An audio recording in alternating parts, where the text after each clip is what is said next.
Bueno, primero de todo, buenas noches, muchas gracias por estar en acá.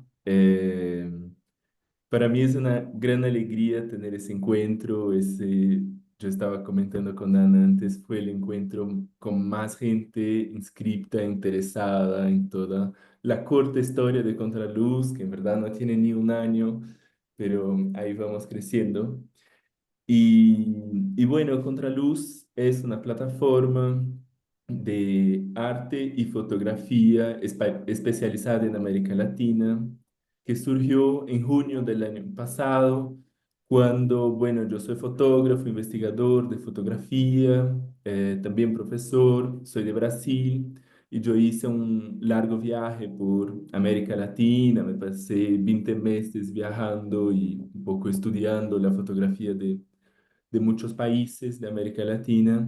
Y cuando me regresé a São Paulo, yo percibí que faltaba un espacio para discutir más fotografía y arte latinoamericana, sobre todo para Brasil, que está tan apartado por el idioma, por el tamaño.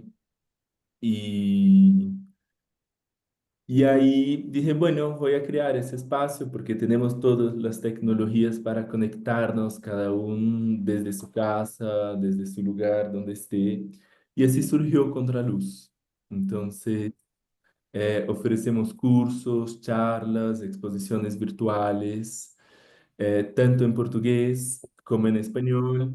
Y en el inicio de ese año invité a Ana a dar un curso en Contraluz. Yo sabía que estudiaba fotografía decolonial, bueno, se interesa y estudia mucho el contexto latinoamericano. Entonces, así surgió ese curso.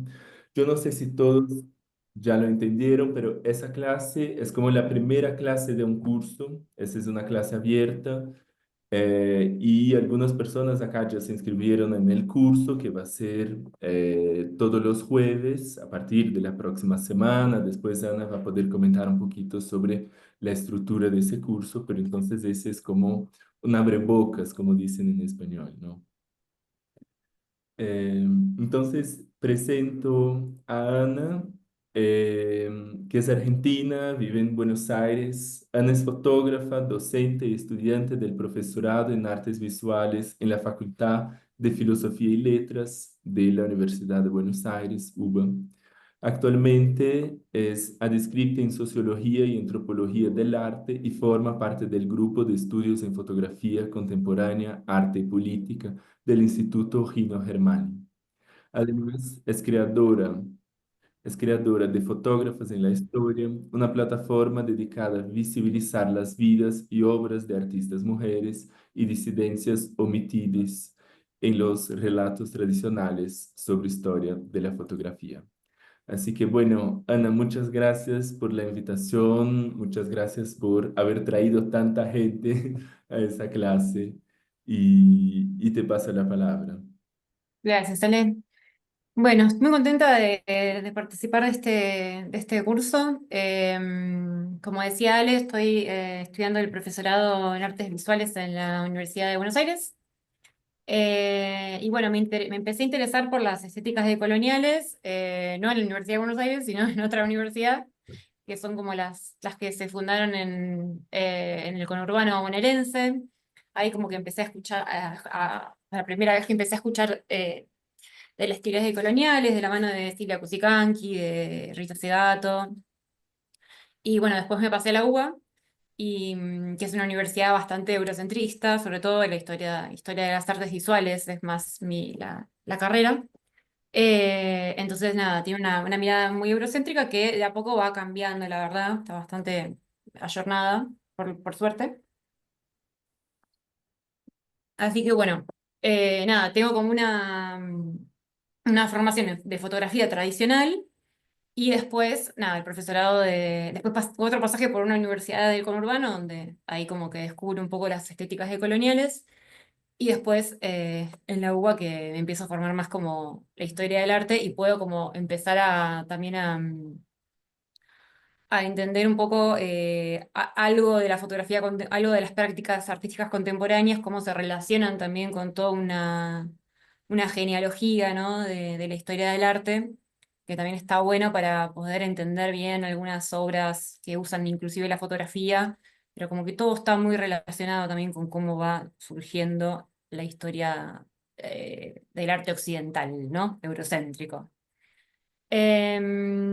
Bueno, yo por mí ya arrancaría a dar la clase. ¿Vamos? Sí, sí, sí, claro. Bueno, muy contenta también de que sean un montón, que vengan de otros países, está buenísimo. Así que bueno, vamos a arrancar entonces a presentar, a compartir pantalla.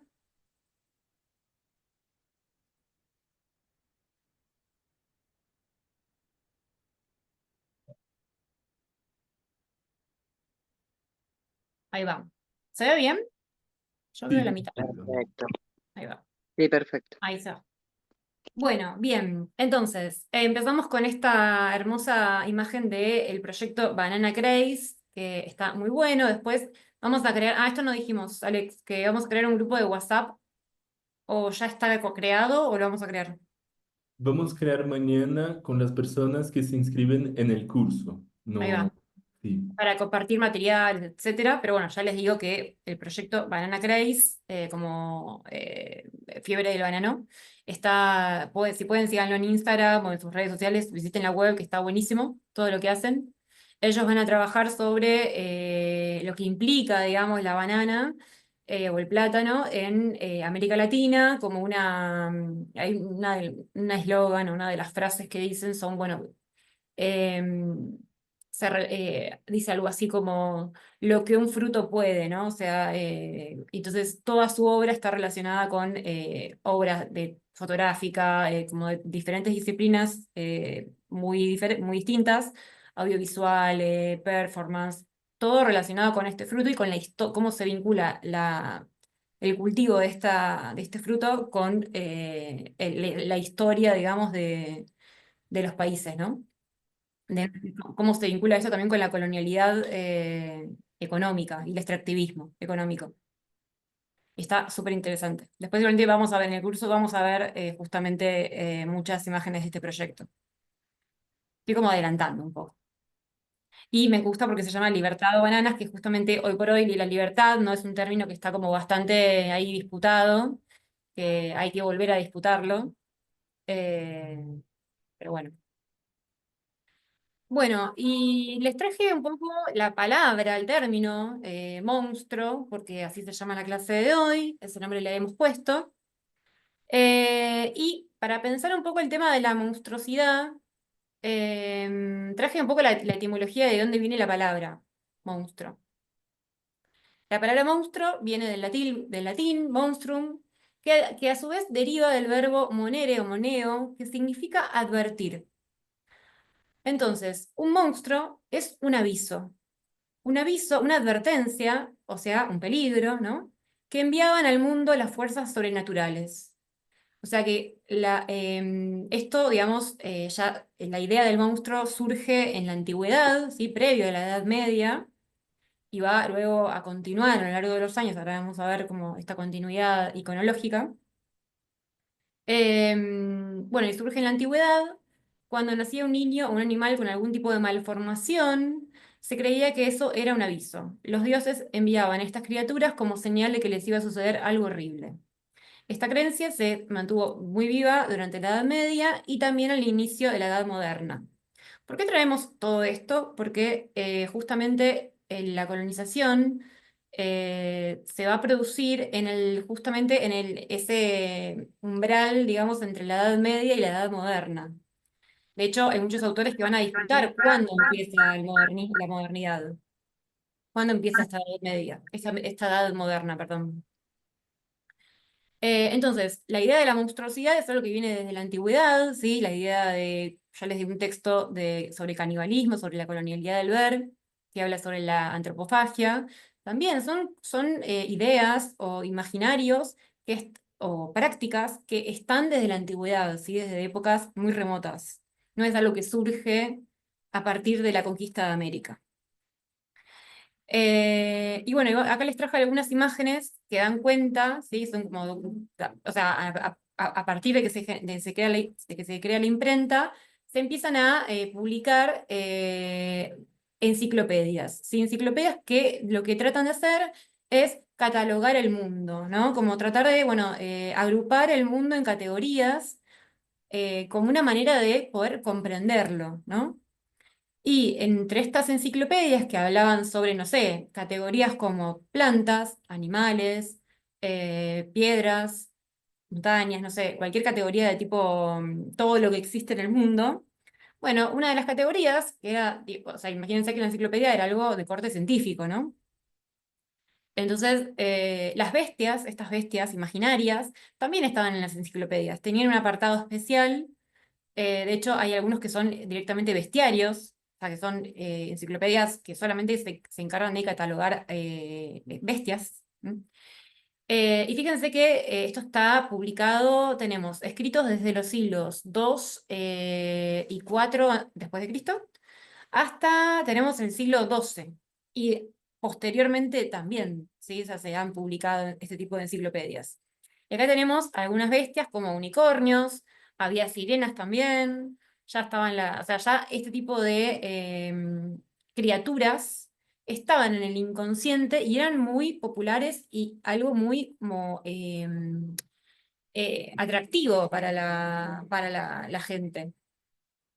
Este tipo de criaturas, digo, ¿por qué surgen? ¿Cuál es porque cada producto cultural o cada creación humana está relacionada con algo, con una necesidad.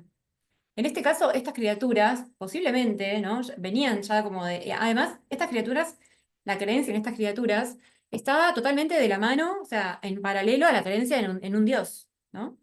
Entonces, ya los pueblos que hoy por hoy son la Europa, ¿no? Norte global, creían en estas bestias, en estas ideas, ¿no? Como sobrenaturales. Y bueno, y respondían posiblemente bueno, a poder responderse cosas que no podían responder de otra manera. Y también eran como formas catárticas de poder enfrentar los miedos, lo desconocido, lo que no se entendía. Piensen en malformaciones a nivel físico, ¿no? Humano, o en animales. Entonces, todas estas criaturas generaban un imaginario que permitían por ahí, digamos, una vía de escape para todos los miedos de las cosas que no conocían, digo, ¿no? Como la ciencia todavía, digamos, no había avanzado lo suficiente para poder comprender todos los fenómenos que estaban sucediendo a su alrededor. Bueno, estas eran criaturas donde se depositaban esos miedos, ¿no? Donde se cristalizaban todas estas inquietudes o cosas que no se podían comprender, ¿no? Bueno, y es muy paradójico que, ¿no? Europa tiene toda esta genealogía que después en América la va a criticar, ¿no? Y va a tratar a los americanos de salvajes porque creen en, no sé, dioses, en piedras, de repente, en huacas, en montañas, ¿no? Es muy gracioso también, es paradójico eso. Yo soy bastante, no, cínica no es la palabra, pero me gusta mucho esos juegos ver esas paradojas que a veces son hasta graciosas, tristes y graciosas, en partes iguales.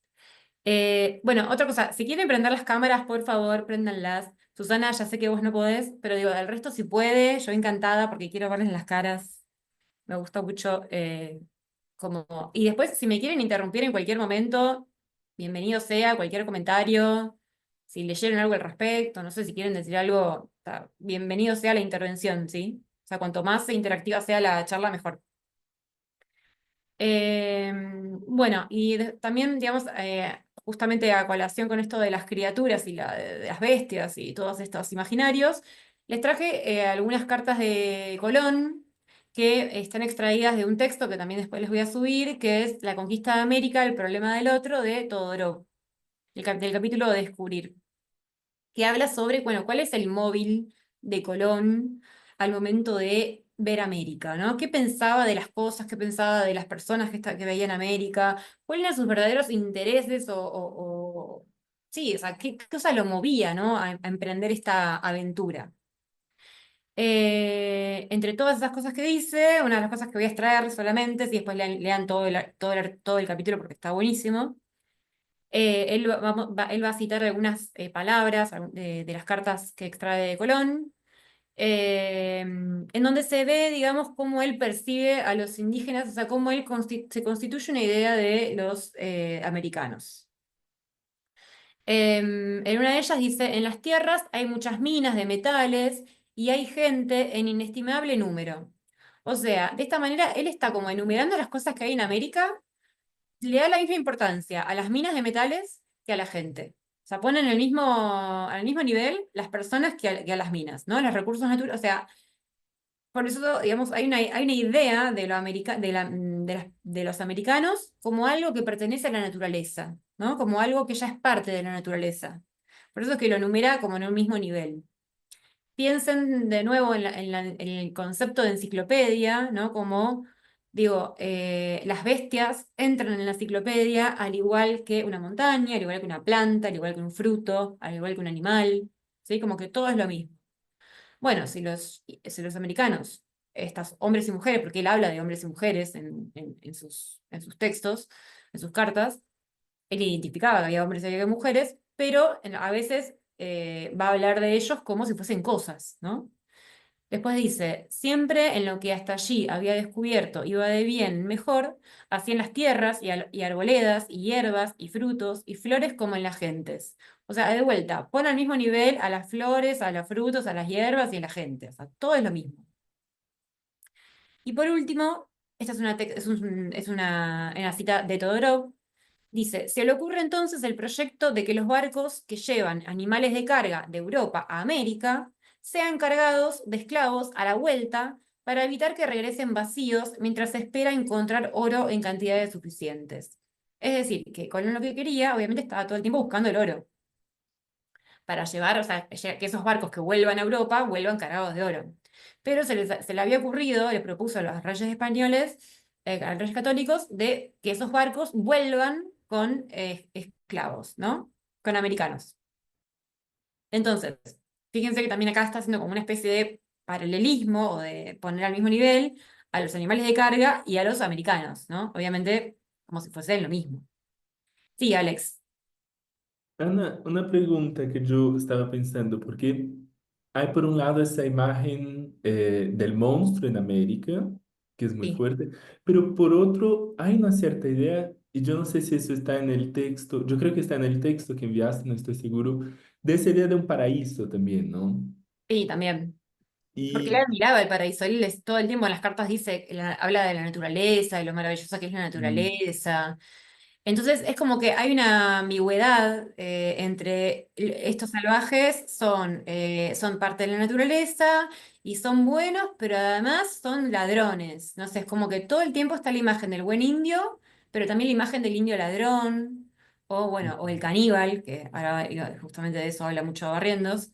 Entonces estaban las dos miradas. Todavía no se había terminado digamos, porque digamos, la idea del americano si tiene alma, si no tiene alma, si es posible de hacer católico o no, va variando muchísimo a lo largo del tiempo.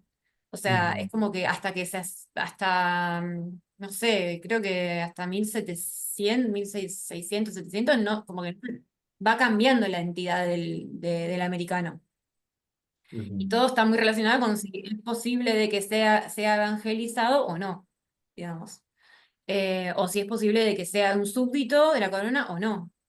Como que ujú, siempre está ahí como va variando. Y de hecho hay una lucha mucho entre muchos sacerdotes que, bueno, Bartolomé de las Casas creo que es que los defiende, que dice, no, sí, tienen alma. Os digo, como que la imagen sobre el indígena va cambiando muchísimo a lo largo del tiempo. Y mismo Colón tiene esta disyuntiva, como que plantea las dos cuestiones, pero siempre plantea de que son parte de la naturaleza, eso siempre. Y él maravillado con la naturaleza, o sea, siempre habla de eso, de su paraíso, ¿no? Eh, entonces es como difícil ahí como ujú. de, no sé, de decir qué era lo que sentía realmente. Pero por eso el texto de Todorov está bueno porque echa bastante luz sobre eso. Bueno, y ya que estamos con el tema de, bueno, cómo se concibe la modernidad. Acá traje este grabado, que es bueno, se llama, le han puesto el nombre, o posiblemente se lo hayan puesto después. Cristóbal Colón llega a América, es de 1594, y esto está publicado en los viajes recopilados por las Indias Orientales y las Indias Occidentales de Girolamo Benzoni. Ahora, hoy por hoy, está en el Museo Nacional de Ámsterdam. También para que piensen dónde está todo este material, ¿no? Digo, ¿dónde está? Hoy por hoy está. Para, si lo quieren ver, posiblemente haya un montón de copias porque esos eran grabados, eran publicaciones, no sé la tirada, pero digo, piensen que muchas de estas cosas para ustedes, para ir a verlas, tienen que ir hasta Ámsterdam. Posiblemente tengan que pedir una beca para ir a ver estos materiales. Es una beca que se las va a dar una entidad europea, posiblemente. Bueno, entonces, lo que les vengo a traer así, antes de arrancar con estéticas con las teorías decoloniales, es la idea de Dussel. Dussel es un exponente de la filosofía de la liberación, creo que ya va a empezar a trabajar sobre estos temas. Él lo que va a plantear es que, al revés, digamos, al contrario de lo que se supone, o de lo que supone, digamos, los centros académicos del norte global, él va a plantear que la modernidad surge, digamos, a partir de la conquista de América, que el hombre europeo se va a constituir a sí mismo como lo que es, ¿no? La cosa que es, el sujeto que es, como un sujeto pensante, a través de la negación del otro, ¿no? A partir del encubrimiento del otro, por eso Dussel hace este juego de palabras con la frase de Descartes. Dussel va a decir que, el conquistador se constituye a sí mismo como ego descubridor, este juego de palabras de descubridor, porque hay un encubrimiento del otro. Este encubrimiento del otro, esta invisibilización de lo otro y binarismo, ¿no? Como decir, bueno, lo otro es lo que no es, entonces. Y si lo otro es lo que no es, y yo soy lo que soy, bueno, el otro entonces puede ser borrado, puede ser aniquilado, puede ser, ¿no? Puede no ser, de hecho no es. Entonces, bueno, está bueno como él hace este juego con el filósofo Descartes, que es uno de los exponentes obviamente de la modernidad, que va a hablar sobre la importancia del sujeto pensante como centro del universo, ¿no? Entonces, si el sujeto pensante es el conquistador, es el blanco, es el europeo, entonces lo otro es lo que no es pensante, ¿no? También como piensen en estos binarismos siempre. Em, bueno, entonces, Dussel va a hacer, mediante este juego de palabras, va a hablar sobre cómo surge la idea del sujeto moderno, ¿no? Un sujeto moderno que es el sujeto que tiene la jerarquía, ¿no? De pensar, porque también hay una cosita que me gusta de Todorov, que después se nos voy a pasar el texto, obviamente, que es que él siempre dice, bueno, porque habla del ingenio de los americanos, obviamente lo va a hablar de los indios, ¿no? Se va a referir a ellos como indios. Porque habla del ingenio de los indios, como que no es que piensan, no es que cree que no piensan, pero el blanco, bueno, si los indios piensan, al menos, o tienen habilidad, o pueden hacer algo, algún tipo de, no sé, pueden robar, por ejemplo, bueno, el sujeto blanco va a ser superior, ¿sí? O sea, siempre va a ser superior. Em, bien, estoy pensando a ver si me olvido algo de Dussel.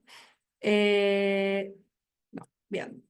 Bueno, lo que propone Dussel entonces como salida, ¿no? Como está bueno también pensar en cuáles son las propuestas que tiene para superar estos problemas, es una filosofía desde la exterioridad, ¿no? Hacer filosofía desde el lugar del otro, ¿no? Que para él, digamos, el otro es la víctima del sistema moderno colonial. Bueno, acá esto lo traje solamente para hacerme acordar de que esta publicación, donde están estos grabados, está en una página de internet que pueden acceder. Después les paso el link. Bueno, sí, Alex. Ana, solo una pregunta. Dussel, ¿en qué contexto que está? O sea, que está escribiendo así. Ya Y es. entre 1969 y 75, más o menos. Mm, pero, o sea, ya estamos hablando, ya podemos hablar de un pensamiento decolonial ahí, o todavía No, es las algo teorías previo. decoloniales técnicamente empiezan en 1998, 1995, pero también puedes hacer una especie de genealogía con el orientalismo, Said, con un montón de teóricos.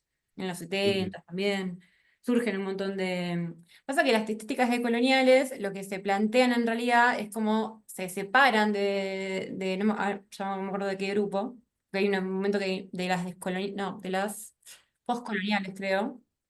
Hay alguien que, cuando escriben, yo a veces no leo.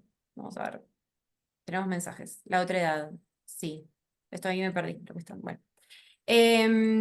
Las estéticas decoloniales surge más que nada este grupo, ¿no? Que empieza a pensar las estéticas decoloniales como más con esta entidad y este nombre de término, porque, digamos, quieren crear teoría desde América. O sea, la posición es justamente, no pensemos sobre la colonización o sobre los procesos colonialistas o sí, sobre los procesos coloniales desde Europa o desde el norte global, sino hagámoslo desde América. O sea, como que plantean ese desplazamiento, digamos. Es como que ahí es cuando surge todo este movimiento de la mano de Aníbal Quijano, Miñolo, Miñolo va a ser el gran exponente, digamos, que va a hablar sobre las estéticas justamente descoloniales. Quijano va a usar el término la colonialidad del poder, del ver, del saber. Barrientos se agrega la del ver. Después María Lugones va a agregar también la colonialidad del género. Y la colonialidad entendida como un patrón de poder que no es lo mismo colonialismo, por ejemplo, que colonialidad, ellos van a plantear, porque el colonialismo es, bueno, cuando una región es colonia, ¿no? El proceso en que los territorios fueron colonias. La colonialidad persiste, digamos, hasta el día de hoy, es algo que nunca termina y nunca va, o sea, bueno, no sé si nunca va a terminar, pero digo, el postulado es que al día de hoy la colonialidad subsiste, no importa el tiempo, digamos, o sea, subsiste y arranca con la conquista de América. O como le digo yo también que me gusta, el descubrimiento de la existencia de América, ¿no? Como esta concepción, esta forma de pensar el mundo desde un yo ego conquistador. Eh, bien.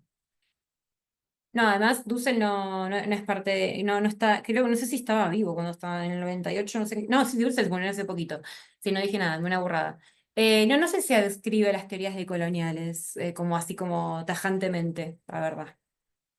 Pero no, ujú. está, no, ¿murió hace poco o puede ser? O estoy mal.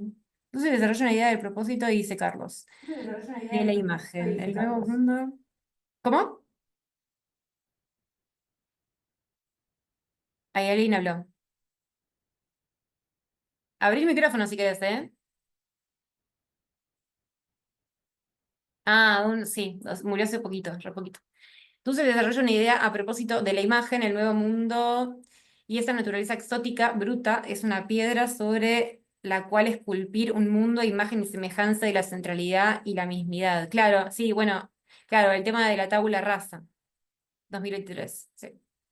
Sí, se plantea el tema de la tabula rasa, pero no sé si él mismo se considera un filósofo, digamos, decolonial. Me parece que no, no sé. Ahí tengo que averiguar.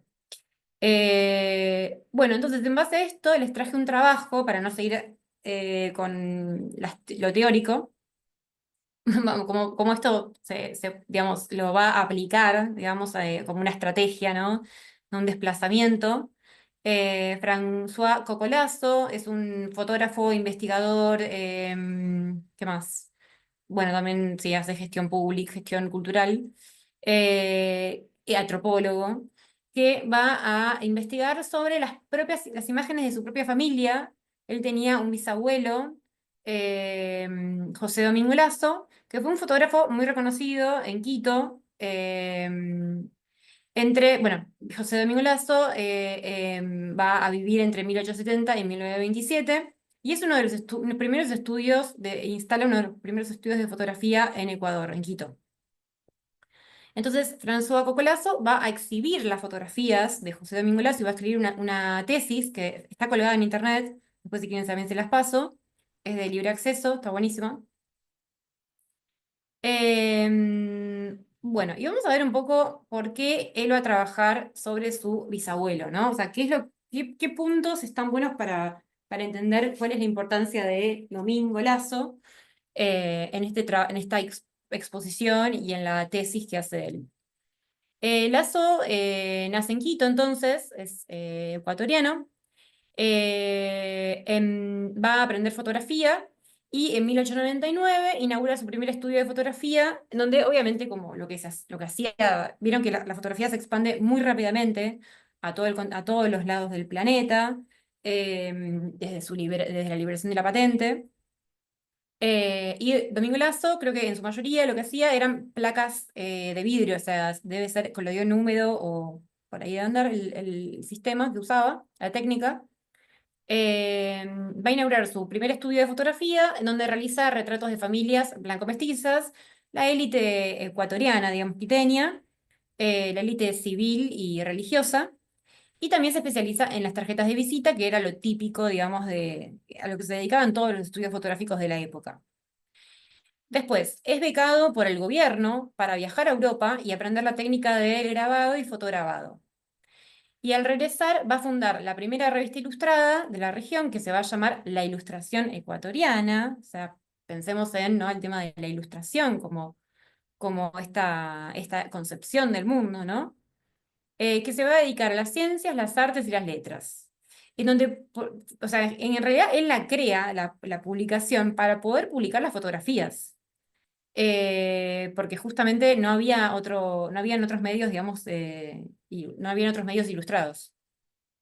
Y fíjense cómo la ciencia, las artes y las letras están todas juntas, ¿no?, también en una publicación, para tener en cuenta las intersecciones entre ciencia y arte y fotografía. Bueno, entre 1911 y 1924 publica 5 libros de fotografía con vistas de la ciudad, ¿no?, mostrando los edificios civiles y religiosos, mostrando también una Quito pujante, ¿no? Estos estados-nación que se empiezan a conformar, porque ya están conformándose, y el progreso, ¿no? O sea, justamente las vistas de las ciudades van a estar relacionadas con, bueno, hablar del progreso de estas ciudades. Después fue impresor, inicia el negocio de la tarjeta postal, que no es es el pionero en esto en Quito. La tarjeta postal, pensémosla como un medio de comunicación, como, ¿no?, una forma de llevar una parte del territorio a otros lugares del planeta, ¿no? Como las naciones estaban como queriendo, digamos, ¿no?, que las comunicaciones sean más fluidas, algo muy de la modernidad, ¿no? Después apoya muy de cerca a la Academia Nacional de Historia, o sea, tenía intereses científicos, podríamos decir, para esa época, digamos. Y colabora con 8 viñetas fotográficas para la realización del mapa de la ciudad de Quito. Otra cuestión muy relacionada con, ¿no?, la realización de mapas con la ciencia. Y en 1906 es parte del equipo científico, o sea, un fotógrafo, que elabora el proceso canónigo que certifica el milagro de la Virgen de la Dolorosa del Colegio San Gabriel. Las advocaciones de las vírgenes tenían que ser certificadas porque, bueno, era una manera de darles entidad, básicamente, ¿no? En esa época. Y me gustó ese dato, que quizás a algunos les parecerá como que no es importante, pero es importante porque justamente están considerando un fotógrafo como alguien, como una persona científica, ¿no? Entonces, bueno, esto más que nada me gustó para pensar en el rol de la fotografía como la fotografía en relación a lo verídico, a lo real, ¿no?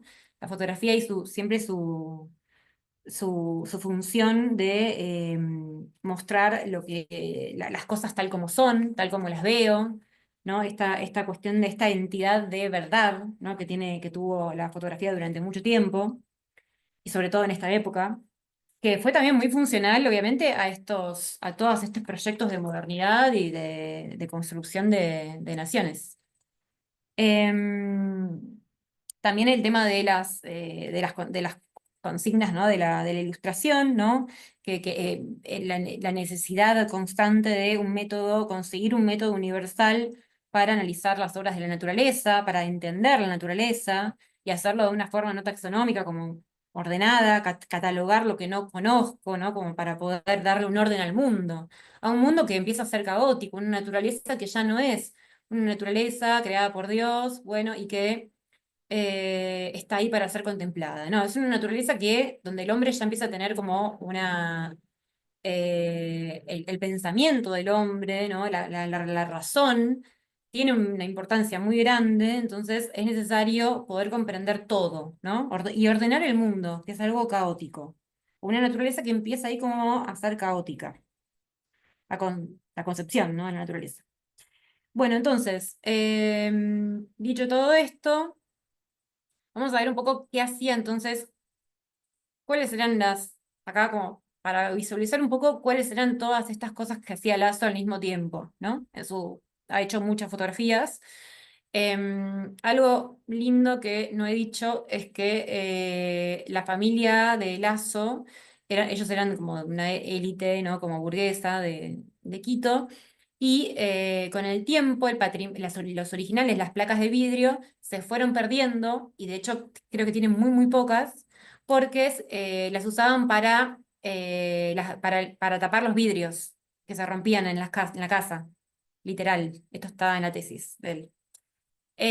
O sea, le limpiaban sacaban las sales de plata y las usaban para tapar los agujeros en los vidrios. Obviamente una burguesía en decadencia, ¿no? Entonces, o sea, mucho de lo que tiene él ahora está en colecciones privadas y son reproducciones, no son originales. Entonces también es bastante complejo encontrar originales en buena calidad. Todo lo que se consigue más que nada está en la tesis de él. Bueno, entonces tenemos acá a la izquierda, ¿no? En esta imagen, arriba a la izquierda, esto cuando la canonización de la Virgen, que les contaba antes, la fotografía de ese hecho. Un ejemplar de la tapa de la Ilustración Ecuatoriana, esta revista de ciencias y demás.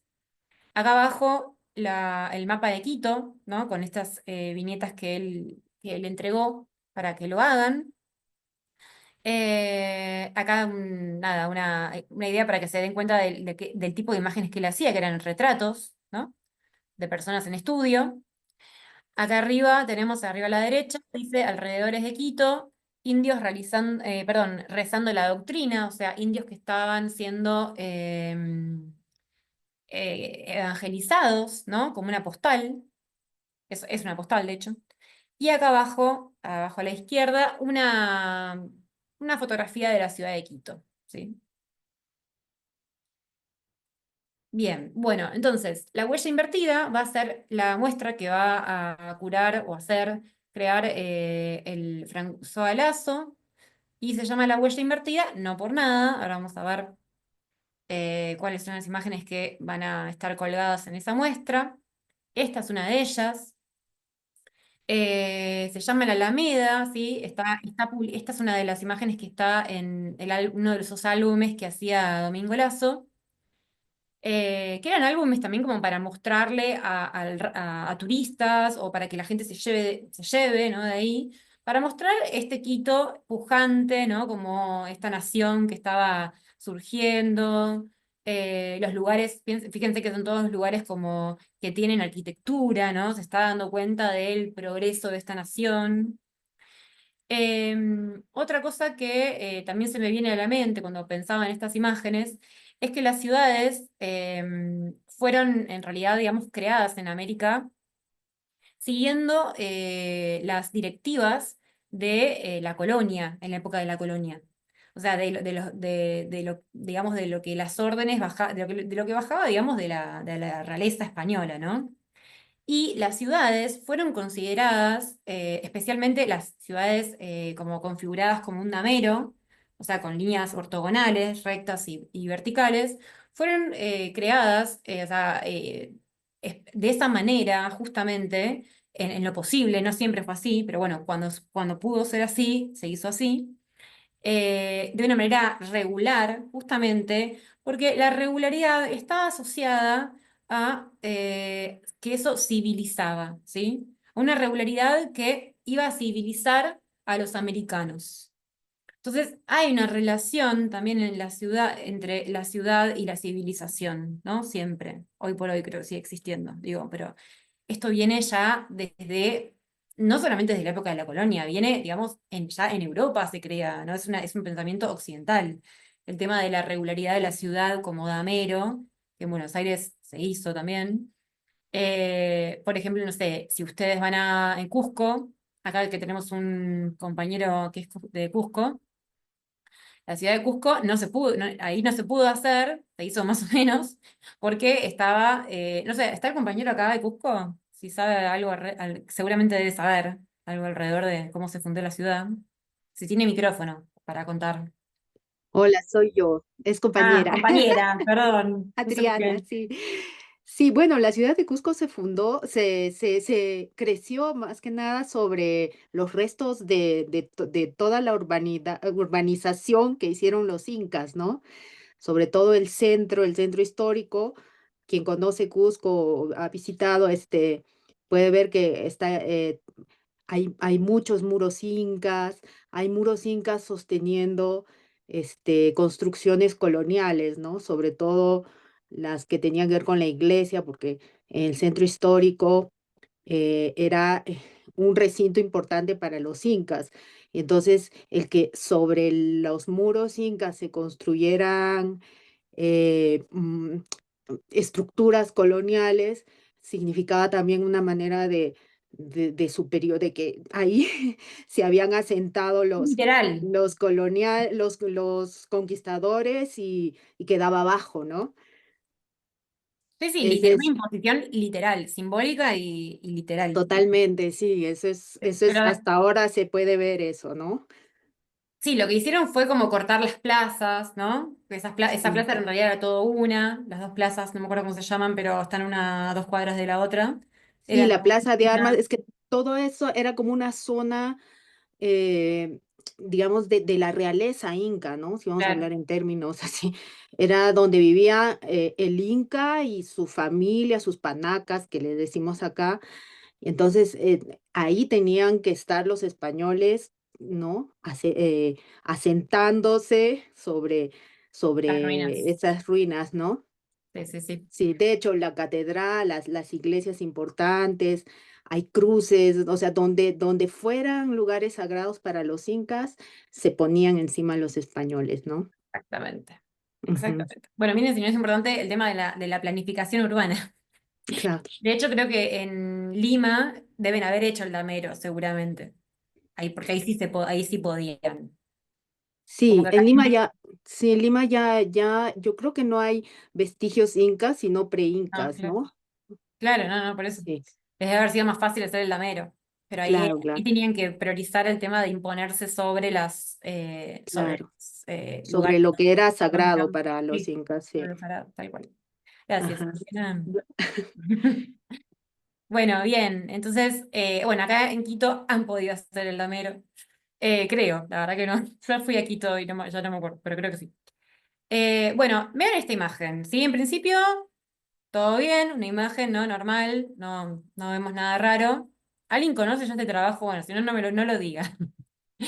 Voy a pasar a la siguiente imagen. Está un poco mala la calidad porque ya les digo, es muy difícil acceder al material. Pero bueno, fíjense que lo que antes, ¿no? Parecían tres mujeres con un vestido blanco y sombreros. Acá en el fondo vemos dos mujeres que están caminando hacia el fotógrafo. Y acá atrás hay dos personajes que no los distinguimos bien, al menos yo no los distingo bien. Pero si hacemos un acercamiento, nos damos cuenta de un par de cosas. No sé si ustedes lo están percibiendo, creo que sí. Fíjense cómo estos dos personas que están acá son jardineros, que están arreglando el paseo de la Alameda, que obviamente son indígenas. Acá hay dos mujeres, por la vestimenta, posiblemente sean mujeres de la de la élite local. Y acá tenemos una persona, dos personas, tres personas. Esta es una mujer, ¿no? Pero fíjense que acá arriba tiene una especie de una mancha blanca, acá también, ¿no? Hay una especie de mancha blanca. Acá vemos o suponemos que es una persona, también, mancha blanca simulando un sombrero, un vestido rarísimo, se nota bastante que no estaría siendo un vestido. Y acá tenemos otra mujer con un sombrero y un vestido raro. Estos eran mecanismos de maquillaje que hacía Domingo Lazo para, como una forma de, acá les muestra esta persona que posiblemente era uno de los jardineros también. Acá tenemos a la otra persona que está acá tenemos el otro. Él dice que, François dice que posiblemente sea también un jardinero, que también está mirando a cámara. Y lo que tuvo que hacer Domingo Lazo es básicamente pintarlo, ¿no? Pintó por arriba, no sabemos si la copia o el negativo, para que parezcan que son señoras de la alta sociedad por la vestimenta, ¿no? El tema del sombrero, simular un poco la vestimenta que tenían estas dos mujeres, que era la moda parisina de la época. Entonces, es interesante también que no solamente oculta, ¿no? Como que trasviste bueno, hay un montón de posibilidades para hablar de esto, encubre, ¿no? A este indígena, sino que también lo que hace es maquillar a las mujeres, ¿no? Posiblemente ella me parece que es una indígena y esta persona me da la sensación de que es una señora, pero como que le puso un vestido para que parezca que tiene sombrero y que es de mayor estrato social. Pero bueno, está bueno como pensar el tema del género también, como el tema del maquillaje, ¿no? De ponerle un vestido más caro, hacer de cuenta que esta mujer tiene un vestido más caro, que además tiene sombrero, ¿no? Como elevarle el estatus social y directamente a los americanos, o sea, anula directamente su identidad, en este caso transvistiéndolo, ocultando todo vestigio de, según la mirada de Lazo, ¿no? Salvajismo, podríamos decir. De una manera lo civiliza, ¿no? Hay una cosa de higienismo también, ¿no? De limpiar la raza, ¿no? De maquillar la realidad. Eran todos trucos que para la época ya se conocían, no es que no se conocían. De todas maneras, la fotografía seguía teniendo la entidad de la verdad. Y esto que está acá, este párrafo, que es un poquito largo, pero bueno, está buenísimo, es imperdible. Son las palabras que están en el álbum al comienzo. ¿Sí? O sea, vos comprabas el álbum, o bueno, no sé cómo era la transacción, y enseguida veías esta hoja. Queremos llamar la atención de las personas imparciales hacia el cuidado especial que hemos puesto en ofrecerles una colección de vistas que se halle exenta del principal de los defectos de que generalmente adolecen y han adolecido todas o casi todas las fotografías de la capital que han sido tomadas por los turistas extranjeros y que han circulado en el exterior. En sus trabajos aparece como dominante, por no decir exclusivo, el elemento indígena, afeándolo todo y dando pobrísima idea de nuestra población y de nuestra cultura. O sea, alto contenido de INADI, alto contenido de racismo explícito, que hoy por hoy no es nada nuevo, ¿no? Digamos, sigue sucediendo constantemente. Pero digo, es muy loco que él lo aclara, ¿no? Al principio, o sea, no tiene ningún tipo de tapujo en decir, bueno, miren lo que va, yo les estoy mostrando la ciudad ideal, ¿no? Esta ciudad que civiliza. Bueno, y esto lo vamos a ver en repetidas ocasiones, en esta imagen, por ejemplo, ¿no? Esto es el centro de Quito, no me acuerdo cómo se llama este edificio, pero creo que es la catedral o algo así, o el monasterio, yo estuve acá. Y acá fíjense, esto es una ampliación de esta parte. Acá borró a dos personas. Acá no solamente borró a dos personas, sino que también trasvistió a una persona que estaba ahí caminando. No a todo el mundo va borrando, por ejemplo, acá hay una persona que la deja, ¿no? Pero bueno. También es interesante cómo acá oculta, ¿no? Lo que también otra cosa, él no solamente trabajaba sobre las copias, a veces también trabajaba sobre las propias placas. O sea, levantaba el material fotosensible de las placas, o sea, ese nivel. Me parece un montón a nivel simbólico, para pensar el material de la fotografía. También para pensar en que en realidad, digamos, yo no sé si me parece raro como que haya dejado ver la beta de esto, porque había posibilidades de hacer mejores retoques. Eso me parece un poco extraño. Realmente no sé por qué parecería ser que dejó la evidencia. Y también está bueno para pensarlo a nivel simbólico, ¿no? Más ya como para pensar un poco más en el tema de lo fantasmal, ¿no? Entonces, hablamos de ocultar lo indígena, borrarlo. De hecho, se llamaba el borrón, la técnica esta. Tiene un nombre y todo. Acá tenemos otros casos en los que sigue siendo lo mismo, pero fíjense que lo importante no es mostrar la ciudad, ¿no? Mostrar esta arquitectura de tipo, o sea, es una arquitectura que mezcla, digamos, diferentes estilos arquitectónicos, pero que son todos europeos, ¿no? Entonces, la idea es mostrar una Quito europea, ¿no? A la europea con donde lo principal es la arquitectura, siempre. Acá borró a un caballo, dos caballos, una persona. Bueno, digo caballo por no decir mula, ¿no? Sí, Alex. Ana, hace mucho que leí este texto sobre Domingo Lazo, pero yo no me acuerdo si esas fotos fueron hechas, o sea, él mismo tomó la decisión de hacerlas o eso había algo de una encomienda, porque me lo imagino que podría pasar mucho por la visión del propio gobierno ecuatoriano, Sí, ¿no? Como seguro. quería demostrar un poco. Sí, sí, sí, es que por eso para mí está recontra va de la mano de esta construcción de los estados-nación. Él estaba Ujú, rodeado de las élites. ujú, Y acá vemos, justamente trajo este ejemplo porque está publicado. Y bueno, de hecho, o sea, la revista esta, la ilustración, la hace obviamente con connivencia con dinero del Estado. O sea, seguramente. O sea, bien, capaz que estoy diciendo algo que no es correcto, pero muy posiblemente sea así. ujú, Todos los estados-nación, además de todos los países latinoamericanos, hicieron exactamente lo mismo. No es que es algo raro, al contrario. Y después hay un montón de casos en que serán encargos de instituciones europeas también. ujú, No sé si Lazo, no estoy segura, pero digo como que hay un montón de otras fotografías que fueron, ahora van a ver algunas que son pedidas por europeos, pero son otro tipo de fotografías. Estas son más, sí, son más accesorias al gobierno ecuatoriano. Ah, pensé que había sí, mensaje nuevo. Las ferias internacionales, sí, tenemos después. Eso viene en otro capítulo del curso, lo de las ferias internacionales. Bueno, y acá les traje nada, como acá está, él se ve que pudo escanear los negativos para que vean cómo acá raspó la superficie, ¿no? Sacó a esta persona que estaba acá en esta foto. Este es un recorte de esta parte. Y acá está publicada la imagen. Y acá fíjense que directamente pintó una persona, a una señora.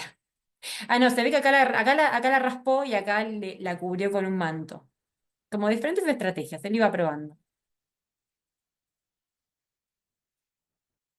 Bueno, y también hacía estos álbumes, ¿no? Esto es una portada de tipos y costumbres de indios, eh, cerca de 1920, dice fotografía, colección Lazo Iturralde, ah, mira, tiene con otra persona de la familia. Para que también veamos cuál es para qué se usaba la fotografía, ¿no? La fotografía también no solamente era hacer retratos de familias nobles, sino también existía este género, que era el género de tipos y costumbres de indios para mostrar y poder clasificar, digamos, a la población, ¿no? Algo muy parecido, si alguien sabe algo de pintura, la pintura de castas, para tratar de como de, ¿no? De ubicar a las personas, ¿no? En su lugar, ¿no? Eh, dentro de lo que es el Estado, ¿no? Como, no sé, dentro de la población, de las posibles eh, tipos de personas. Bueno, y estas imágenes fueron hechas para un antropólogo, un científico, no era un antropólogo porque no existía esa categoría, pero están hechas con fines científicos, básicamente para identificar a los indígenas o americanos. Y son fotografías de frente y perfil, ¿no? Que es una metodología clásica de este tipo de estudios sobre razas, para poder identificar a las personas. El fondo siempre es neutro, ¿no? Esa es la característica, digamos, de este tipo de imágenes. La fotografía de frente, después obviamente vamos a ver un texto sobre esto, no me quiero adelantar, pero bueno, esta era la forma, digamos, de retratar a los sujetos barra objetos de estudio, ¿no? Entonces, fíjense que es una imagen en donde no vemos una persona, están desnudos, ¿no? En primera instancia, después no la vemos vestida. Son objetos para ser estudiados, para ser vistos y poder identificarlos. Alguien pone un comentario ahí. Em, bueno, bien, bárbaro. Junto con la medicina de cráneo. Sí, también lo vamos a ver eso, ¿no? Sí, sí, sí, sí, también. Bien, acá tenemos otra página de este álbum, que es un encargo que le hizo este europeo, que estaba estudiando las razas, ¿no? De América. Hay un texto sobre esto, así que vamos a explayarnos sobre esto. Y este era el otro tipo de imágenes que también hacía, que eran postales sobre tipos, ¿no? Por ejemplo, el aguatero. En la izquierda dice alrededores de Quitos, costumbres de indios, ¿no? Era como los tipos, acá tenemos otra imagen del indio, que sería un indio, el indio amistoso, el buen salvaje, ¿no? El indio que está ejerciendo un oficio, mostrando también qué papel ocupa dentro de la sociedad, ¿no? Como esto es una manera de decir, bueno, hay estos tipos en esta ciudad, y era para mandar una postal a otro país o a otro lugar geográfico, ¿no? Como para ver cuáles eran las costumbres de esta nación. Esta es la fotografía de la muestra de Lazo, a huella invertida, para que vean que, bueno, nada, estaba en contexto, ¿no? Con otras imágenes, no solamente mostró los borrones, sino también todos los tipos de imágenes que hacía Lazo. Y ahora volvemos un poco a retomar a Dussel, ¿no? Y ahora como que la obra justamente de Lazo está muy relacionada, ¿no? Justamente con esto de la negación del otro americano, ¿no? Y también lo que va a decir Dussel es que la modernidad, o sea, este mito, esta narración mítico-sacrificial, era sacrificial también, ¿por qué? Porque era necesario, digamos, y era justificable que estas víctimas sean víctimas. Perdón, no sean víctimas en realidad, como que ellos eran culpables de su propia victimización, en realidad. ¿Por qué? Porque eran salvajes. Entonces, debían ser aniquilados simbólica o literalmente, digamos, ¿no? Materialmente. Fíjense que en este grabado se ve, es una escena en donde muestran a los americanos desnudos todos, ¿no? Practicando el canibalismo. Acá hay una pierna, hay un par de piernas asándose. Después tenemos acá a un conquistador, un español, al que lo están tirando líquido para que tome como para adobarlo. Porque posteriormente, obviamente, de esto se deduce que luego lo van a cocinar, ¿no? Hay algunas crónicas de españoles que han sido capturados o secuestrados por algunas tribus que efectivamente hacían antropofagia, pero era con fines rituales, digamos, ¿no? Que lo mismo sucedía digamos, en Europa, en el territorio europeo, antes. O sea, la antropofagia es desde los tiempos de las cavernas, digo, existe. Es una práctica que fue, digamos, se hizo desde la antigüedad. Pero bueno, acá los europeos encontraron en el canibalismo la excusa perfecta para que estas personas sean culpables de su propio destino, ¿no? De este genocidio. ¿Alguien quiere decir algo más en relación al texto quien haya podido leerlo? ¿De Barrendo, no sé, Barradas. Yo paso a la siguiente, de mientras. Bueno, si alguien quiere decir algo.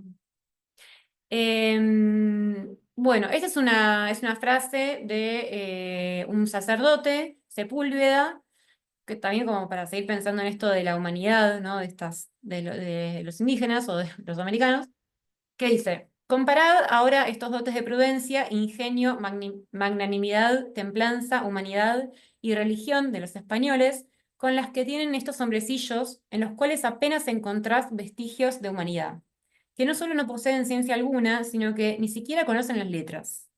Y a propósito de sus virtudes, si quieres, infórmate de su templanza y mansedumbre. O sea, acá está hablando del indio bueno, ¿no? El indio manso. ¿Qué se va a esperar de hombres entregados a toda clase de pasiones y nefandas liviandades, y no pocos dados a alimentarse de carne humana? Ahí de vuelta aparece el caníbal, o sea, como todo el tiempo esta ambigüedad. Nadie posee individualmente cosa alguna, ni una casa, ni un campo de que pueda disponer ni dejar por testamento a sus herederos. O sea, a mí me mata esta frase porque es como la noción de la no colectivización de los recursos. O sea, la noción de la propiedad privada. Estamos hablando de 1545. O sea, es increíble.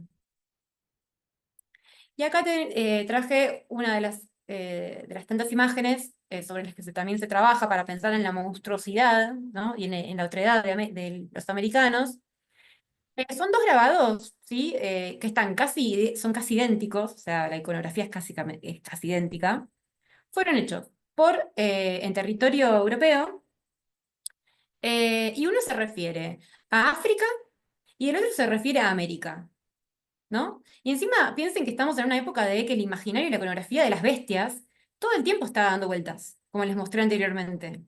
Entonces, eran todos, eran todas imágenes, imaginarios totalmente descabellados, que no tenían nada que ver con lo real.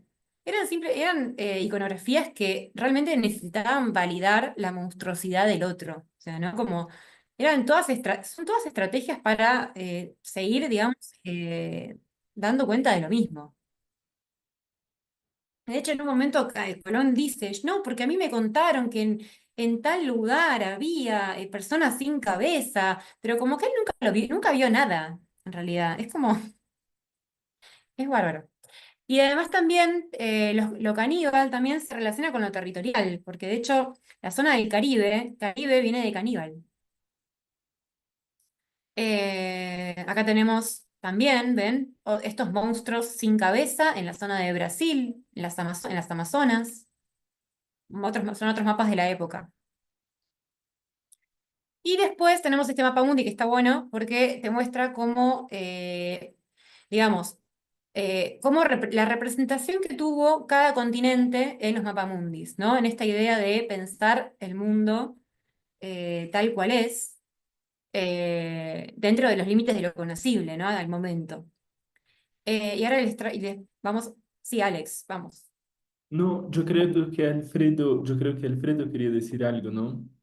Que estaba con la mano así, Ah, no, levantando. sí, pero así rápido que me daba como que las imágenes de la de África y de la de América, me parece que la de África es más vieja unas décadas que la de América, pero bueno, seguramente el autor del que Claro, hizo sí, el de sí, sí, América sí, lo también vio porque eso. está como invertido, ¿no? Sí, sí, sí, Y sí, es también todo eso. como en espejo, ¿no? Entonces Claro, en realidad, exactamente. pues más bien lo que están haciendo es replicar Claro.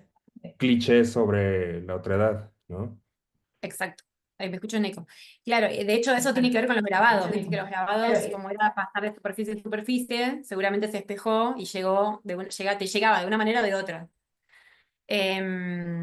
Y sí, esta fue hecha, o sea, me puse las fechas por eso mismo, por lo que decís vos. Porque una fue en 1563 hecha y la otra en 1599. Y una se refiere a una tribu de África y la otra a una tribu del Amazonas. Buenísimo.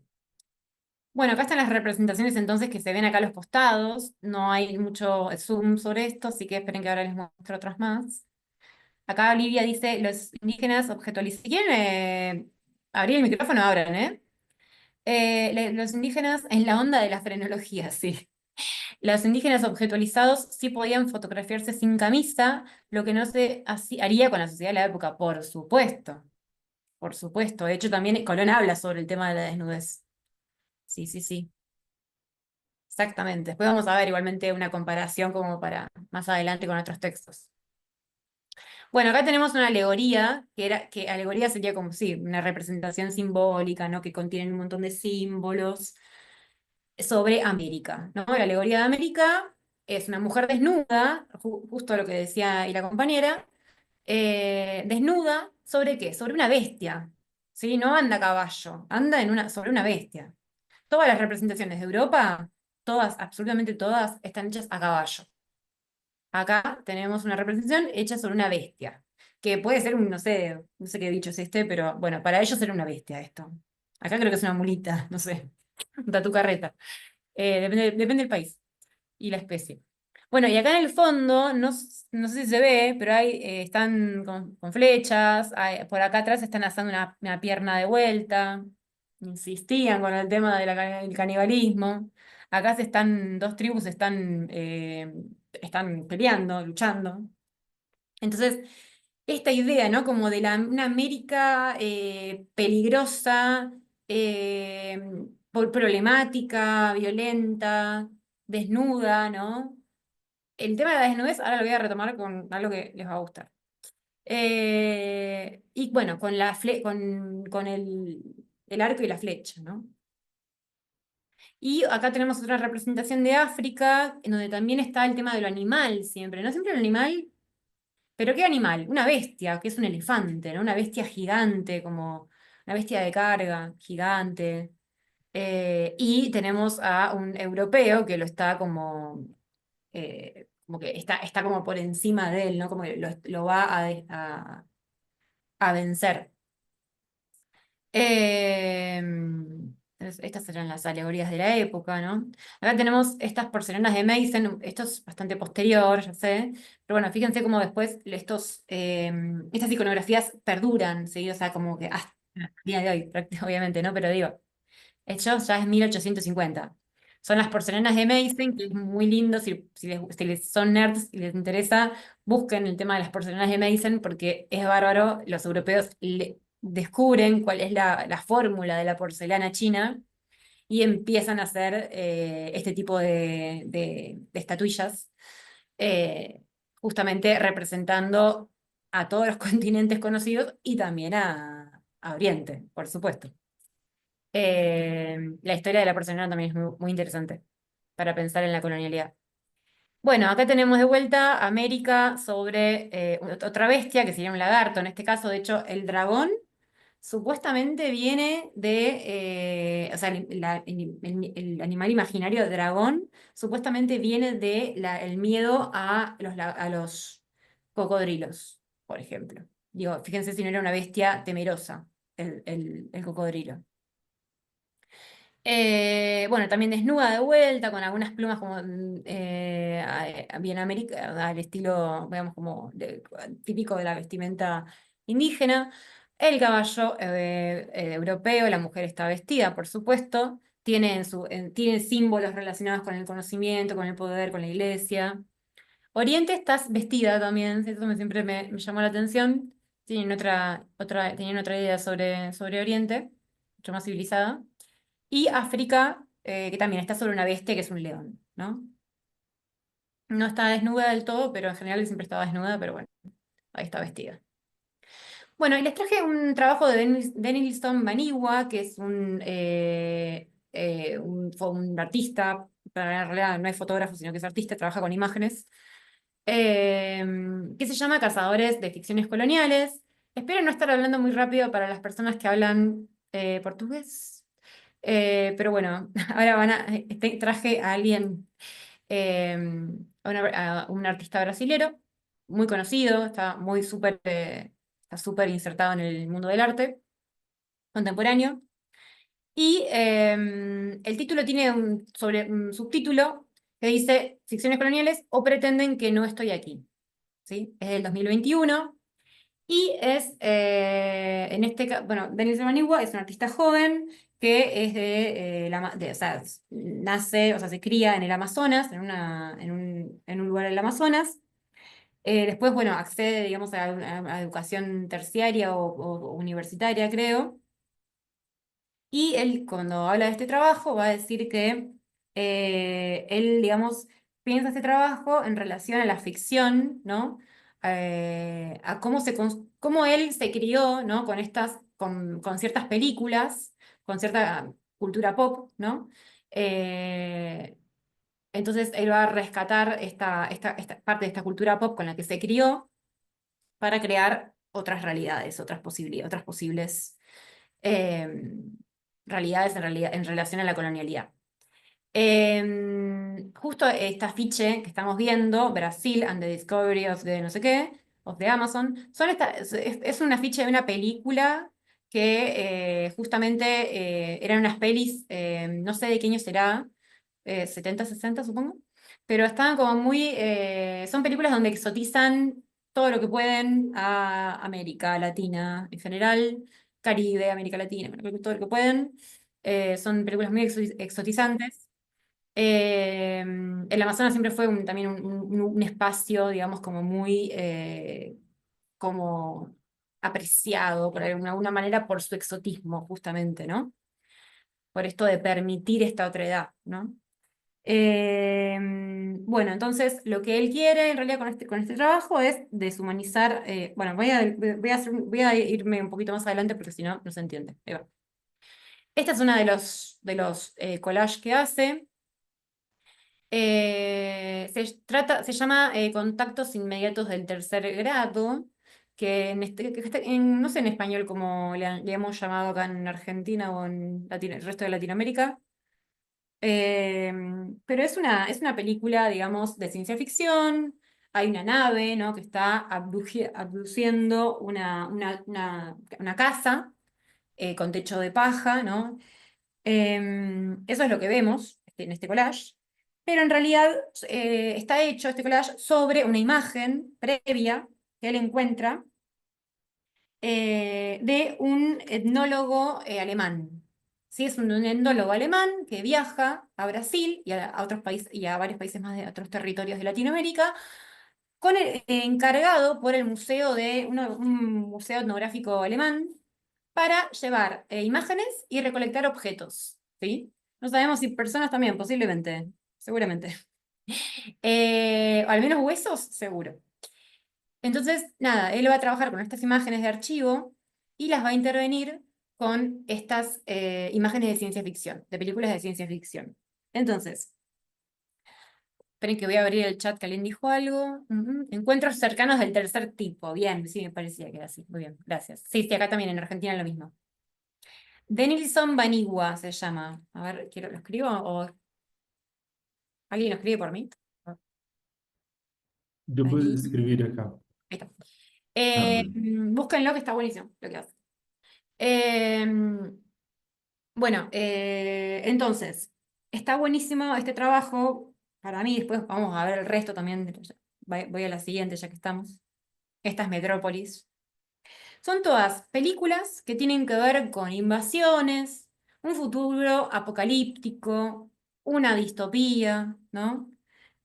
Pero sobre todo con invasiones, ¿no? Y está buenísimo para pensarlo en el sentido de, ¿qué significa una invasión? ¿No? La conquista, ¿no fue acaso una invasión? Pregunta, así como la dejo en el aire. Pensar también en el género de las películas de invasión extraterrestre como una cruzada épica, ¿no? Una interrupción, ¿no? Algo que sucede en el ciclo normal de la vida. Pensemos en el Eternauta, que ahora justo salió, ¿no? Algo que sucede que corta con lo que estaba dado y cambia el mundo para siempre, ¿no? Entonces, pensemos en esto, ¿no? Pensemos en cómo para los americanos la conquista fue efectivamente una invasión. Pero lo que hace Denilson es al revés, digamos. Va a hablar sobre. No, perdón. O sea, en vez de poner a los conquistadores, va a traernos a estos personajes de ciencia ficción. Pero para los europeos también significó algo el descubrimiento del otro. También, digo, fue un cambio, ¿no? Radical de inflexión en la autopercepción. No fue una invasión, pero en algún punto fue una invasión, porque bueno, fue como, bueno, descubrir, o sea, obviamente la aprovecharon, ¿no? O sea, fueron ganadores de esta invasión. Pero digo, digamos, América genera cambios también en Europa. Digo, también para empezar las teorías coloniales desde una perspectiva un poco más amplia. No es que solamente nos han hecho cosas, ¿no? También, digamos, nosotros hemos calado en los imaginarios europeos. ¿De qué manera? Bueno, no sé. ¿En qué jerarquía? Bueno, eso es que hay que pensarlo. ¿Desde qué jerarquías, ¿no? De poder, desde qué relaciones de poder. Eh, Em, sí, sí, ¿quién dijo algo? no, lo que se me ocurría que es disruptiva también la aparición de lo Claro. americano en el mundo europeo. Disruptiva justamente en un orden que existente y que se impone un orden totalmente diferente. Sí, sí, sí, tal cual.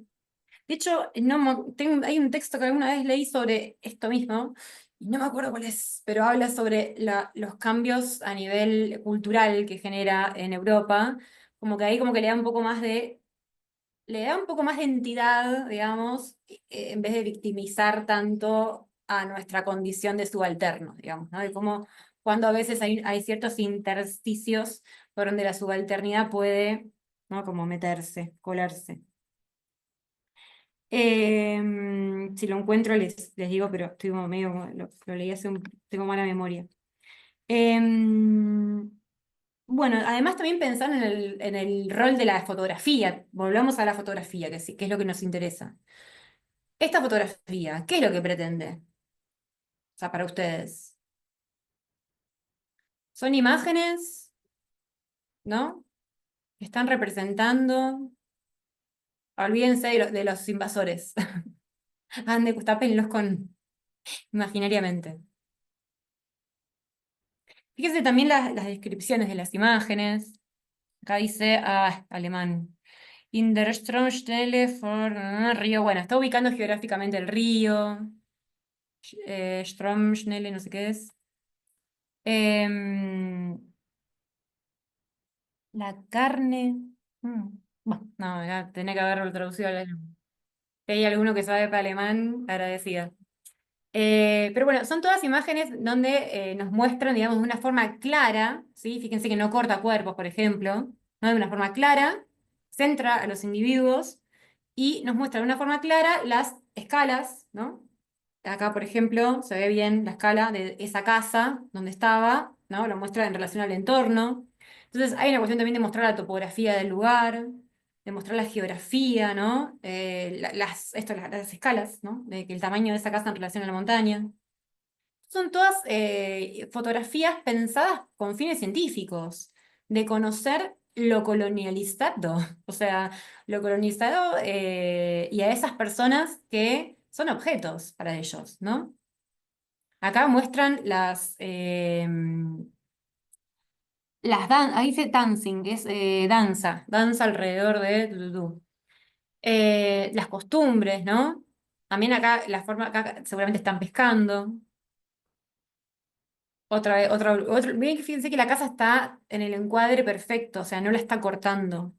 Son todas imágenes como muy de objetualizar a la cosa.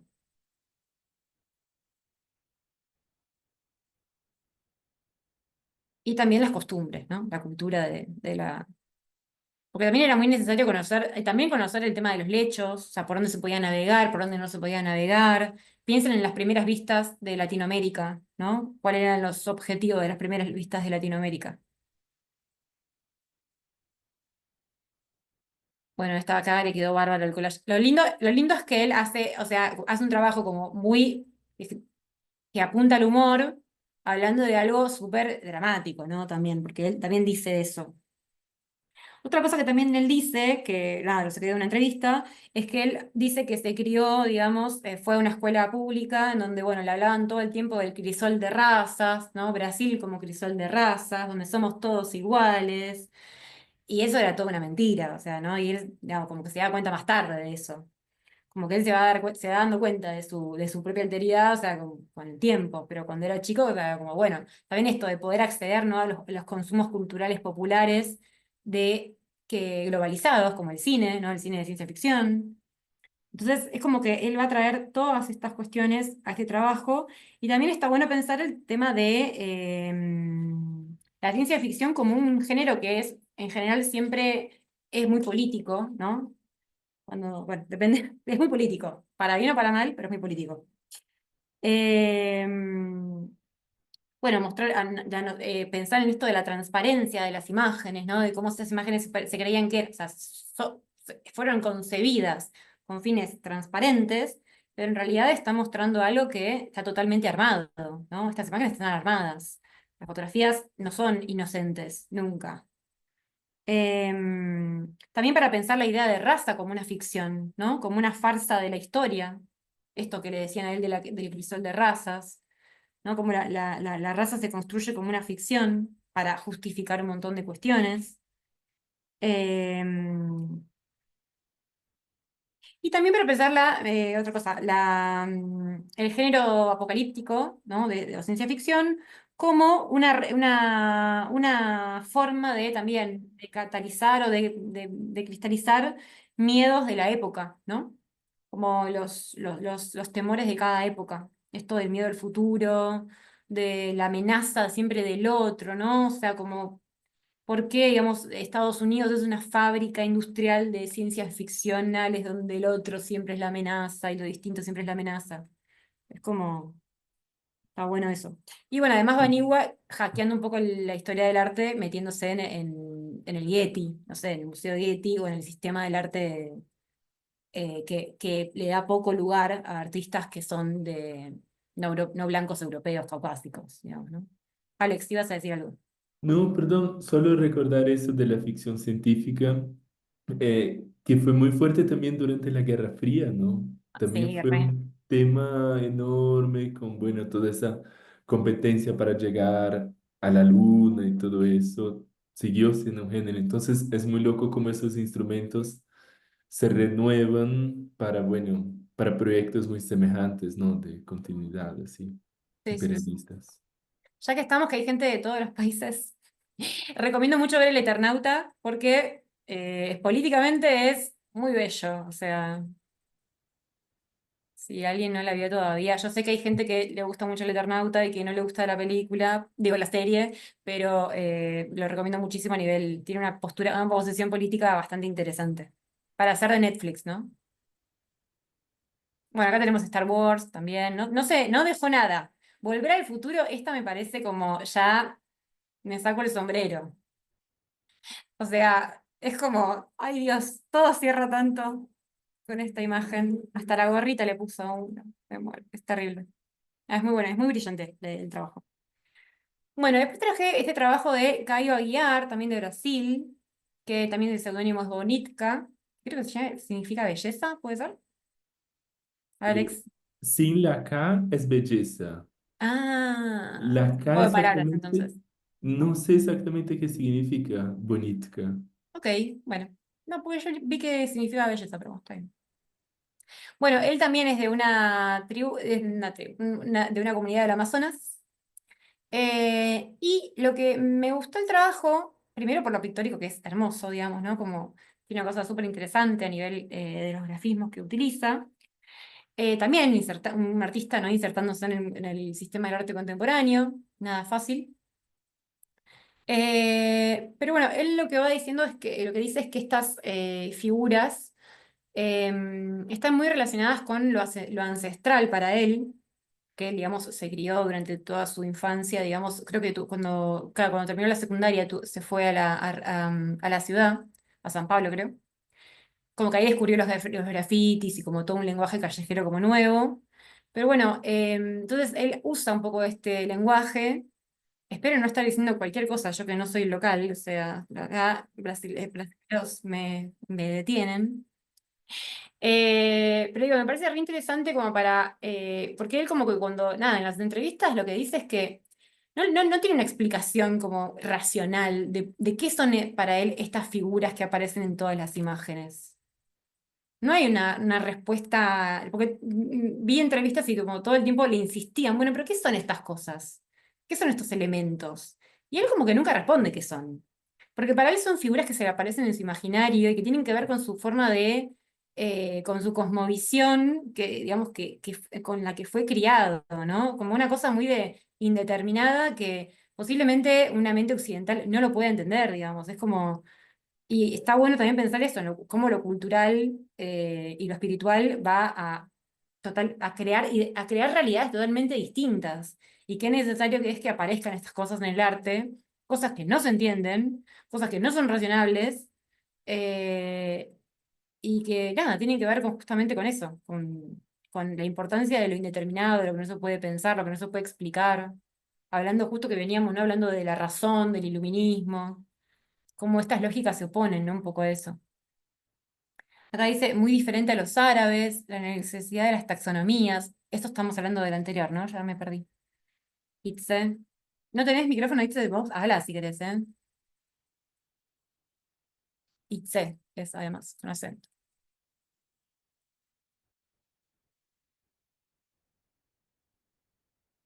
Bueno, y después tenemos esta imagen, que con esto creo que ya cerraríamos, no me acuerdo qué contenido puse, pero que traje acá un aporte de María Lugones, porque María Lugones va a hacer una crítica bueno, va a complementar en realidad, pero vino que estos debates académicos son críticas. Retoma la idea, obviamente, de colonialidad, ¿no? De Quijano, pero va a agregar la idea de género.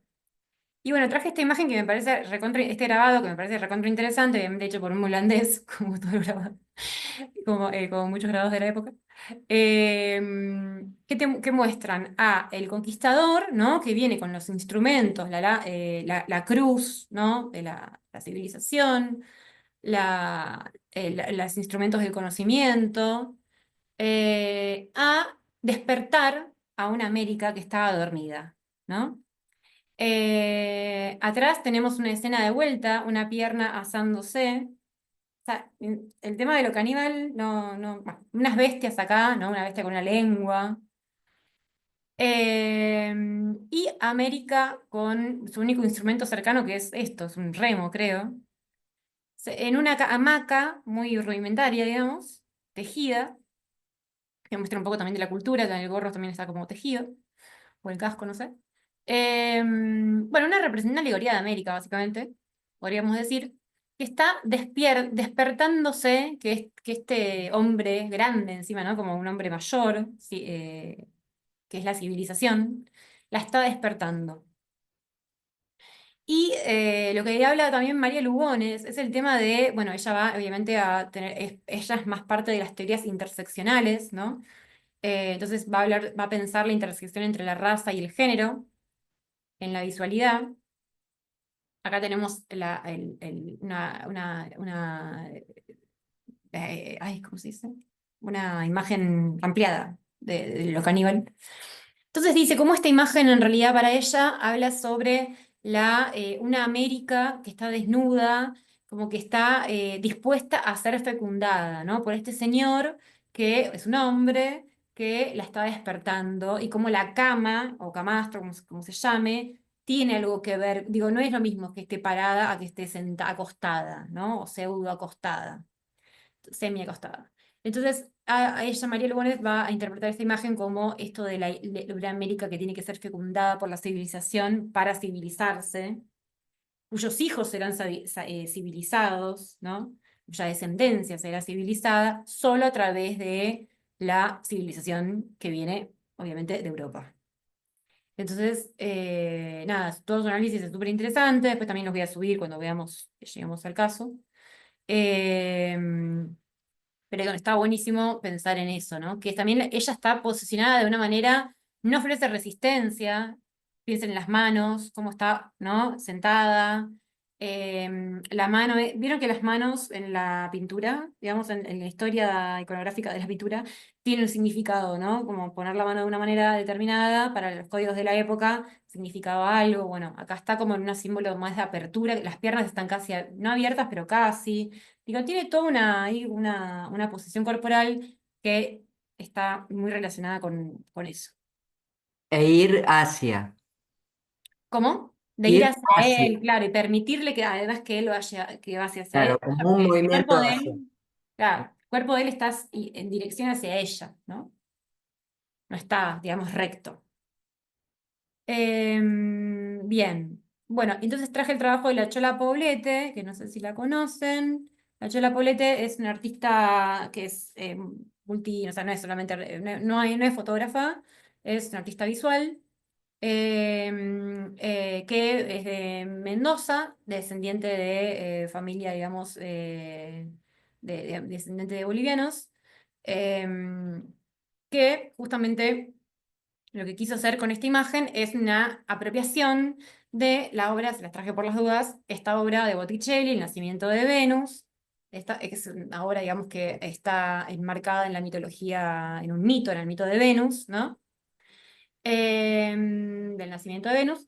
Y fíjense cómo la Chola se inscribe, ¿no? En esta historia del arte, entre comillas, historia del arte, ¿no? Historia occidental, del arte, del Renacimiento, ¿no? De la época, justo el Renacimiento es la época en que se conquista América. Entonces, cómo ella hace esta apropiación de esta obra a partir de su cuerpo, que es un cuerpo feminizado, pero es un cuerpo que no es cisgénero, ella es trans. Entonces, hace toda una lectura sobre el género y la colonialidad.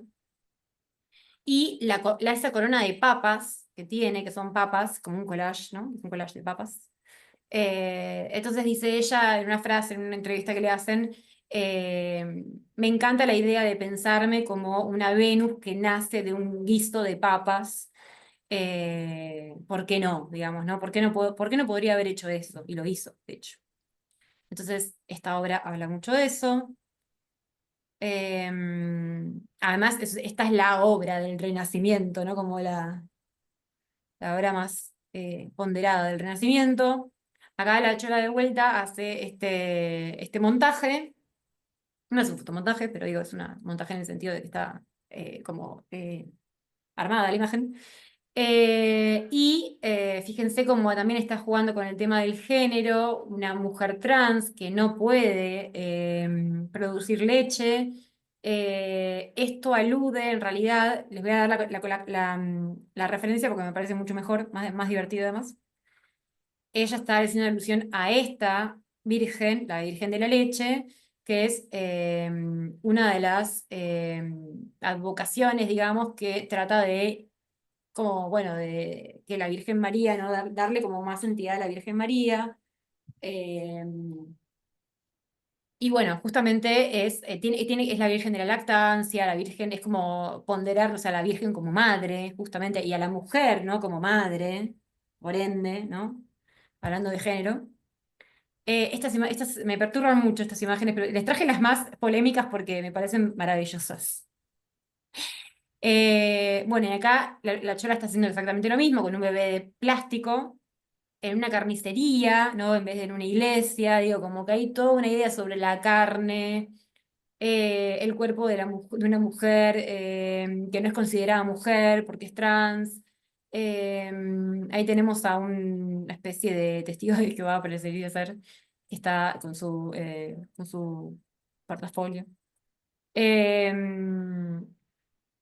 bueno, nada, me parece como hermoso esta imagen, sobre todo porque se está inscribiendo de vuelta en esta historia del arte, ¿no? El arte occidental que fue un gran instrumento para evangelizar, ¿no? O sea, pensemos en eso, en el contexto de la evangelización en América.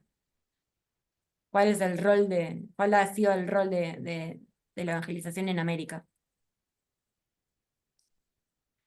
Bueno, y por último cerramos con este trabajo de Sebas Cafulqueo, que es una artista trans también, chilena, con este trabajo que se llama Imagen y Semejanza. Me gusta mostrarlo así, pero en realidad este trabajo viene con una instalación que viene con esto, con esta obra, no al lado, es una instalación en realidad. Pero bueno, esta imagen que vemos acá alude, creo que todos más o menos estarán de acuerdo, a una especie de paraíso, ¿no? Un paraíso perdido. Un paraíso de mentira, ¿no? Artificial, hecho con plantas de interior, parecería ser hasta plantas de oficina. Entonces es muy interesante, de hecho la obra se llama Imagen y Semejanza. Entonces es muy interesante cómo en esta época él no había transicionado todavía, entonces era como, bueno, un cuerpo masculino, feminizado, que se tapa, digamos, los genitales, como igual que Adán y Eva, ¿no? En el relato bíblico. Entonces, cómo también se inscribe en esta historia bíblica, subvirtiendo todo, ¿no? O sea, básicamente es una provocación a la historia, a la religión, ¿no? A la religión católica, que es tan crítica con las identidades trans, ¿no? Tan represiva, o sea, obviamente Sebastián Calfuqueo además, ay, digo Sebastián, pero porque durante muchos años fue Sebastián, me cuesta. Esteban Calfuqueo proviene además de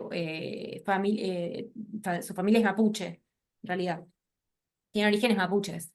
Entonces también habla sobre algo que habla también María Lugones, que el sistema colonial no solamente, digamos, eh, no solamente, bueno, produjo todas las cuestiones que ya fuimos viendo, sino que también es un sistema binario, ¿no? Se instala, digamos, una binariedad obligatoria de hombres y mujeres en comunidades, no sé, como muchas comunidades, muchos pueblos originarios, que no tenían estas concepciones. Si alguien conoce la obra de Graciela Iturbide, por ejemplo, ahí se ve eso, ¿no?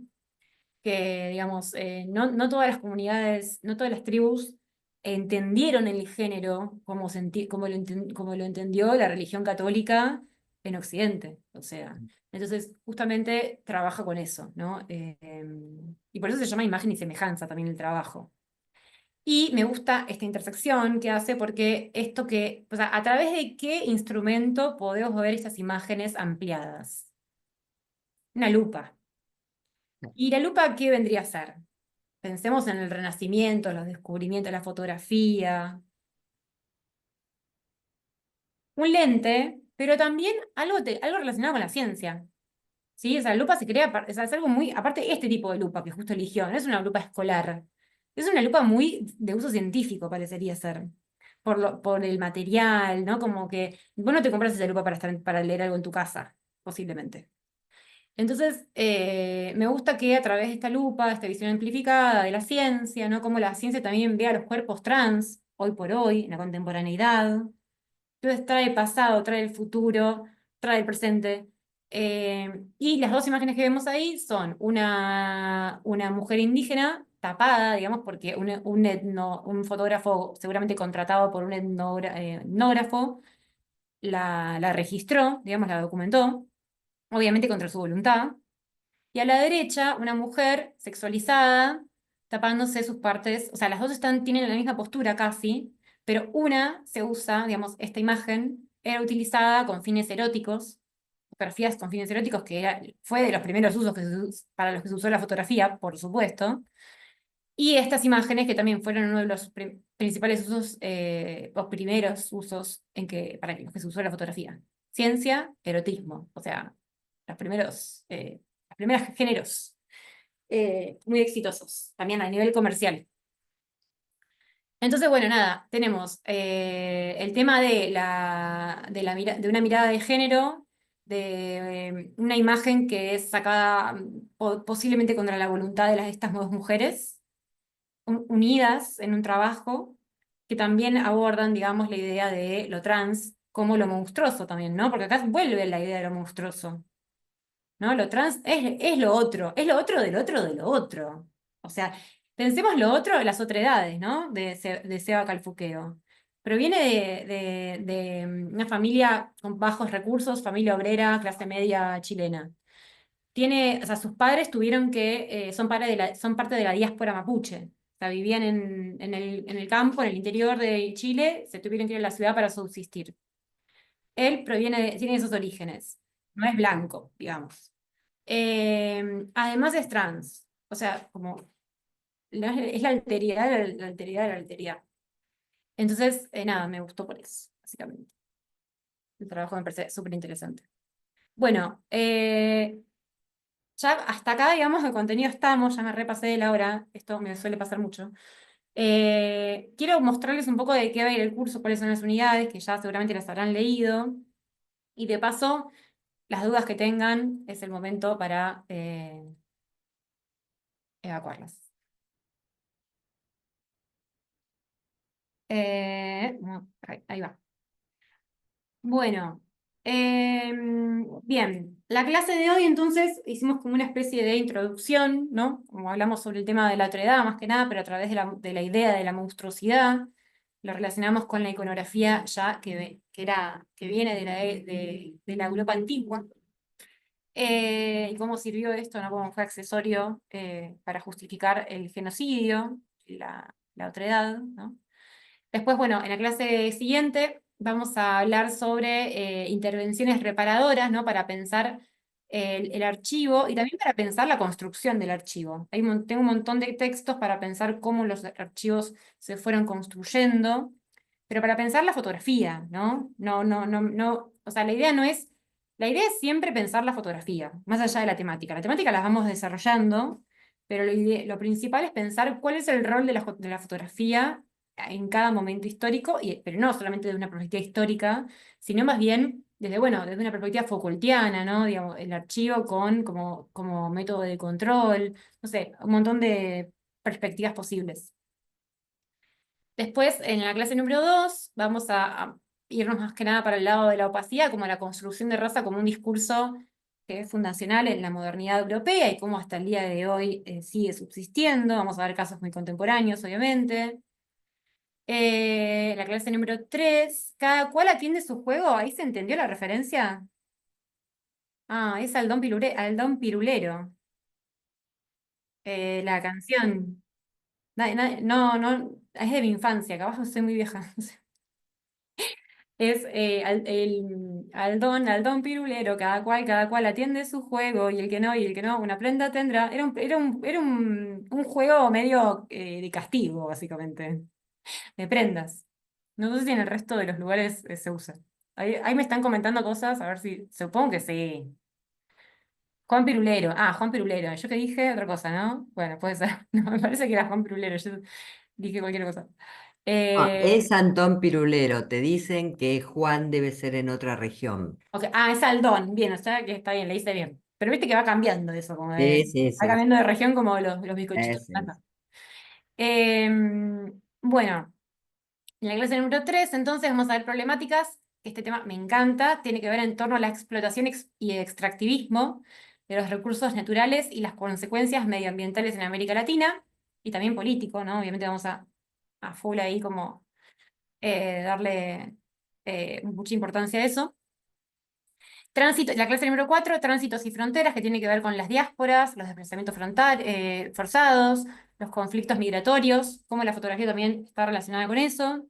Y en la clase número 5, prácticas de reexistencia, centrándonos en celebraciones, redes afectivas, ¿no? Que son, digamos, la posibilidad de mantener una cultura colectiva viva y como forma de resistencia, ¿no? Que es, de definitiva, lo más importante. Así que bueno, hasta ahí, digamos, la presentación del curso. Alex, ¿querés decir algo? Sí, ¿O sí. ¿Alguien quiere decir algo? Bueno, yo solo voy a hacer un comentario si alguien quiere decir algo, porque me pareció muy bonito el movimiento de la clase, en el sentido que tú empiezas un poco comparando cómo eran comparadas las personas en América con la naturaleza. Y hay sobre todo en ese último trabajo, también ahí ya a partir de una otra mirada de la naturaleza, también esa relación entre qué es el humano y la naturaleza, ¿no? Pero ya a partir de una mirada muy distinta de esa colonial que tenía en el siglo, no sé, XVI, algo así. Y que me parece una práctica constante muy interesante, así, de pensar. Solo Georgina preguntó si subimos la clase. Esa clase va a estar abierta combinamos con Ana, en el YouTube de Contraluz. Y las otras, ahí claro, solo tenemos la grabación para quien hace el curso, pero la idea no es que vean la grabación, es que estén presentes en todas las clases. Y Guiño, no, guiño. y, y bueno, no sé si alguien más quiere comentar, pero sobre las inscripciones están abiertas hasta el próximo miércoles, así que aún hay tiempo, ya tenemos un grupo formado, vamos a empezar a crear el WhatsApp Entonces, Ana va a poder compartir con ustedes materiales para que lean antes del inicio del curso y después, obvio, durante el curso también. Eh, ¿Alguien más quiere decir algo? Algo en ¿Preguntas? relación a la fotografía que les haya resonado, como disciplina, ¿no? Digo, como forma de conocimiento, No, les llamó la yo atención. quiero agradecer porque me parece el abordaje teórico y tomar a la fotografía como un espacio en el cual la ideología está presente, me pareció altamente atractivo. Buenísimo, me alegro. Me alegro, me alegro. La fotografía como instrumento cultural de dominación, pero también de liberación, chicos. O sea, Obvio, vamos, obvio. vamos hacia ahí. Sí, sí, sí, sí. Cuando digo ideológico, Sí, bueno, sí. es una visión, digamos. No, no, es que de hecho al comienzo la fotografía tiene, o sea, es muy, es su función al principio. ¿Es? Es su función al principio. O sea, va muy de la mano con eso. Sí, es y será. Sí, sí, bueno, sí, está bien. Sí, ¿qué querés? Bueno, me alegro que les haya gustado a todos. Bueno, cuando se arme el grupo empiezo a compartir. También hay un documental que quiero compartirles, que está buenísimo sobre.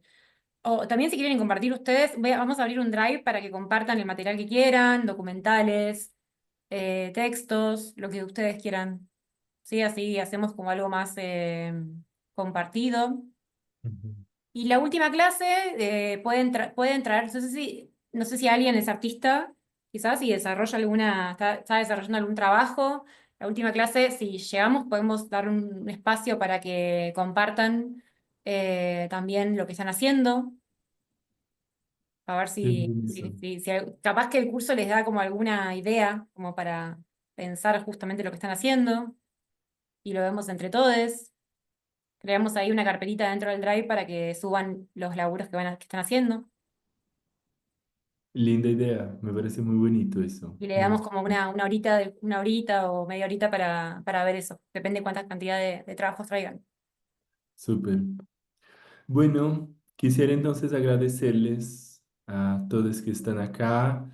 eh, y bueno, que se animen a hacer el curso, va a ser muy bonito esa primera clase, ya fue tremenda, así que muchas gracias, Ana. Gracias a Y ustedes. Gracias, Alex. Gracias a todos. Bueno, nos vemos por ahí entonces. Ojalá que en el curso. Gracias. Chao, Abrazo. chao. abrazos. Gracias. Ya, nos